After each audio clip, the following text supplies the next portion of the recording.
Assalamualaikum warahmatullahi wabarakatuh.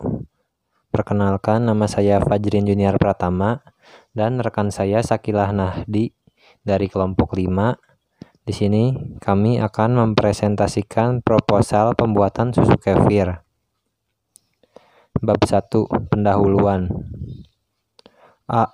Latar belakang. Yang pertama, kefir merupakan produk susu fermentasi dengan starter grain kefir yang mengandung Streptococcus sp atau Lactobacilli dan beberapa jenis ragi atau homir non-patogen. Yang kedua, kefir mengandung mineral dan asam amino esensial yang dapat memperbaiki sel yang rusak dan mengandung kalsium dan magnesium.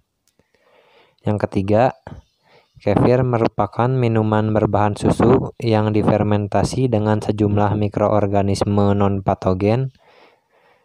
Kefir merupakan salah satu minuman probiotik karena mengandung mikroba yang baik untuk sistem pencernaan manusia.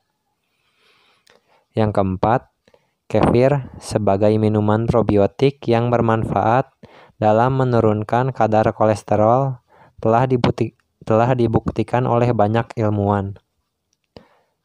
B. Tujuan.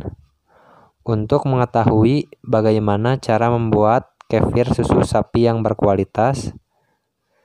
Lalu, untuk mengetahui kualitas dari kefir susu sapi yang dibuat.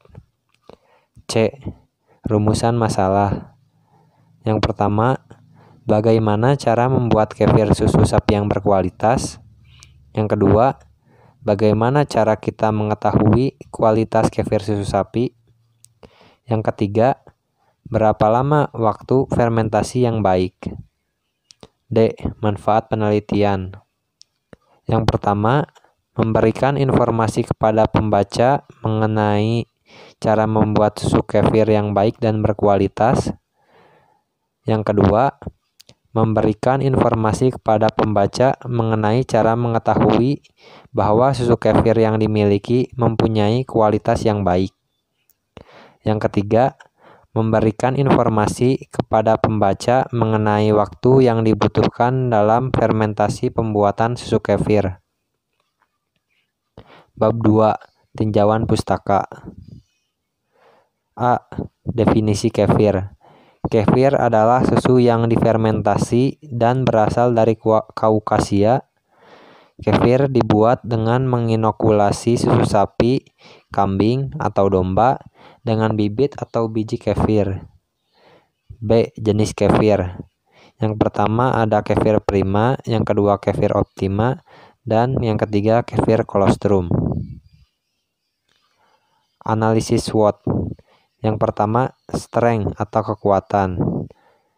Minuman probiotik yang bagus untuk kesehatan selain yogurt. Dibuat dengan sangat steril.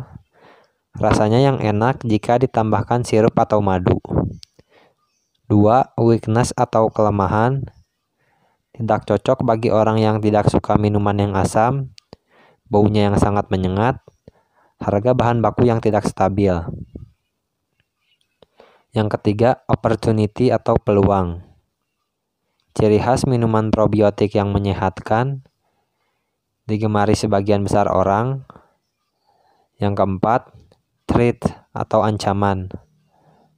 Berkurangnya pelanggan atau konsumen karena lebih memilih minuman probiotik yang lain. Lalu, pada bab 3, kami akan menjelaskan tentang metode percobaan.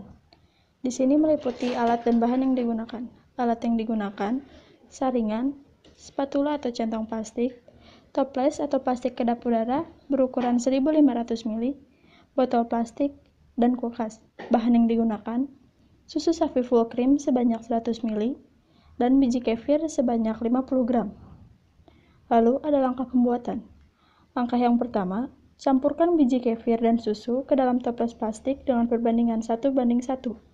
Untuk kali ini, kami membuat 1 liter, jadi biji kefir yang dibutuhkan sebanyak 50 gram. Lalu, untuk langkah yang kedua, tutup toples hingga tertutup rapat agar tidak ada udara yang masuk ke dalam. Yang ketiga, simpan toples selama 12-48 jam pada suhu ruangan.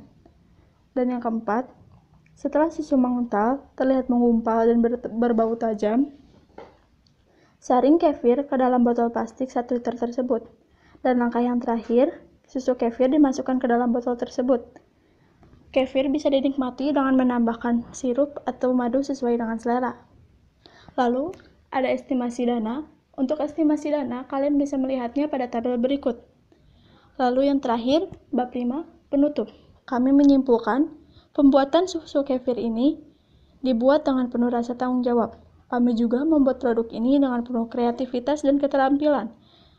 Sebagai siswa SMK Negeri 13 Bandung, kami harap produk ini dapat laku di pasaran dan dapat bermanfaat bagi konsumen yang mengkonsumsinya. Terima kasih.